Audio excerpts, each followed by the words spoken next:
Good morning, good afternoon, or good evening. My name is Rick White from 180 Biz, and this is my Just One Thing. 180 Biz is a coaching and training company specifically for the independent auto and truck repair shops. So if you've got some questions, we're here to help. All right. So what are we going to talk about today? We're going to talk about awareness, and not just awareness. We're going to talk about situational awareness. What do I mean by that? Because most of us, not everybody, but most of us, we have an issue with being aware. We are either so driven towards getting somewhere. Some of you, it's the end of the day without killing somebody, or getting to a number or something to that effect, that you just have these blinders on and you see nothing but you have tunnel vision. And because you have tunnel vision, there's a couple of things that happen. And one of them I talked about in our last Just One Thing, which is where you're getting really, really frustrated because you're trying to control the uncontrollable, right? You're trying to bend circumstances, events, and situations to your will, and that doesn't work. But the other thing that's happening is you're not aware. So it was kind of funny. How did this whole talk start? I was making some dinner and I moved my arm around and I knocked the pepper mill over. And I thought, wow, bull in the china shop, right? That's a byproduct of not being situationally aware. That's the issue here. So what I want you to do is I want you to look at situational awareness at a few different levels. Number one, the first situational awareness I want you to have is with yourself.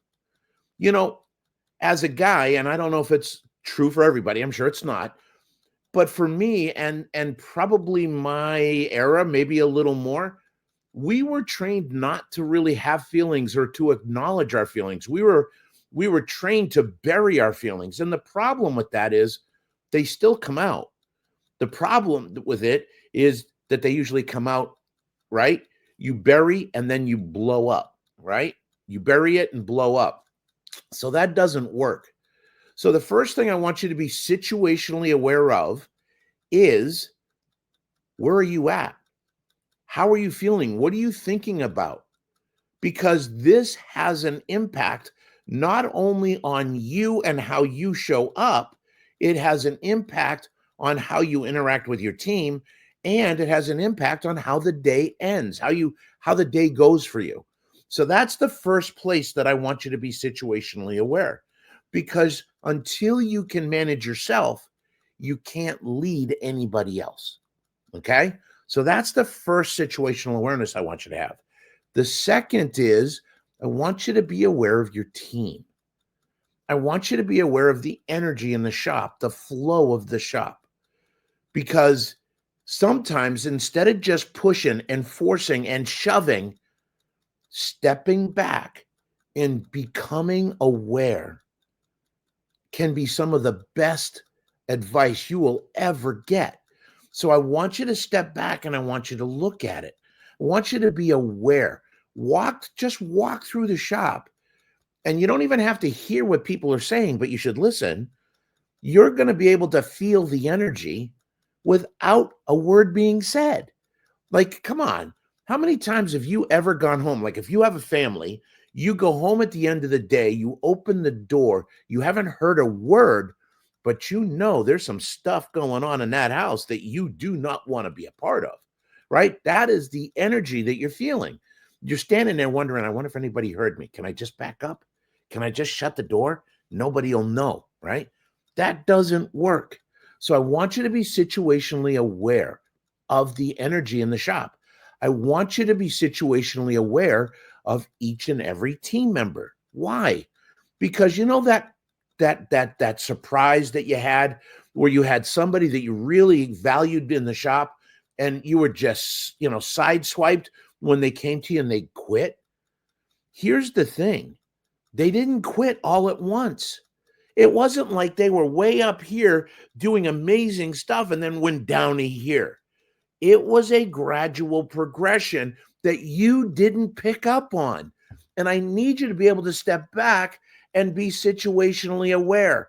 If somebody's coming in, right, and usually they're really engaged in high energy and love life, and they're coming in and there's an issue, don't make a story for it. Sit down and have a conversation. Care about them. Show them that they matter and get that energy back up.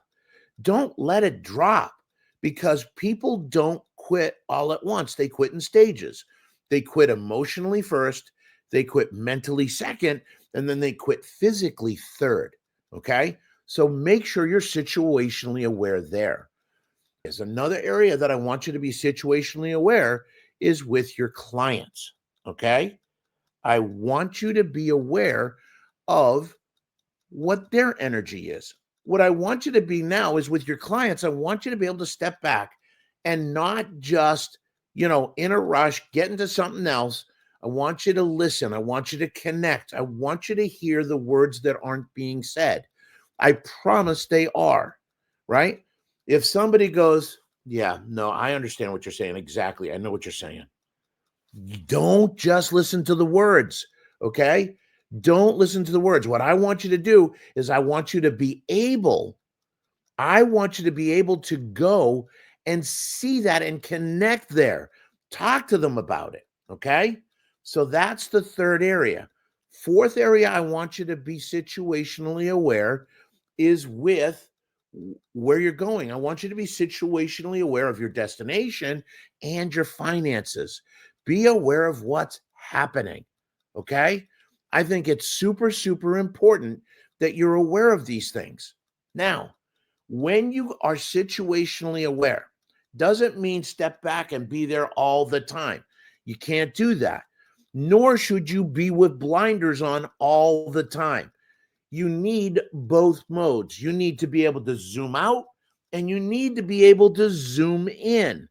Now, what like to do is I like to zoom out at the beginning, see where things are at, get things rolling, zoom in, get some work done, and then I will zoom back out and do a temperature check of the 4 areas that I'm talking about. And once you can start to implement that in your day, it is going to be absolutely amazing. So, the 4 areas I want you to be situationally aware are: number 1, with yourself. Okay. You can't lead others until you can manage yourself. And when you are in blinder mode, you tend to be in react mode. And when we react, it's emotional and we push people away. Let's not do that. So, first one is you got to be self aware. Second thing we need is I need you to be aware of the energy in the shop, right? And then your team, okay? Team members, individual team members. Third is your clients or the people coming in. Listen, okay? And then the last is make sure you're moving forward. Look at where you're going, the destination, and make sure your finances are in order. I'm telling you, a lot of crisis that shops go into, they could have been avoided. You could have been dealt with it when it was a little tiny lizard instead of Godzilla eating Tokyo. Okay. Now, if you love this video, please share it. There's somebody out there that needs to hear this. Thank you for hanging in. Now, we also have our Shop Owners Roundtable, second Thursday of every month, 7 p.m. Eastern. Also, Pocket Business Genius webinar series. Not only do you get a live monthly webinar, second Thursday of the month at 1 p.m., there's a webinar library of over 85 different webinars. Okay? So, God bless. Have fun this week. And I want you to go make some money. Everybody, thank you. Have a great week. And don't react this week. Go create something this week. I'll see y'all later. Take care. Bye-bye.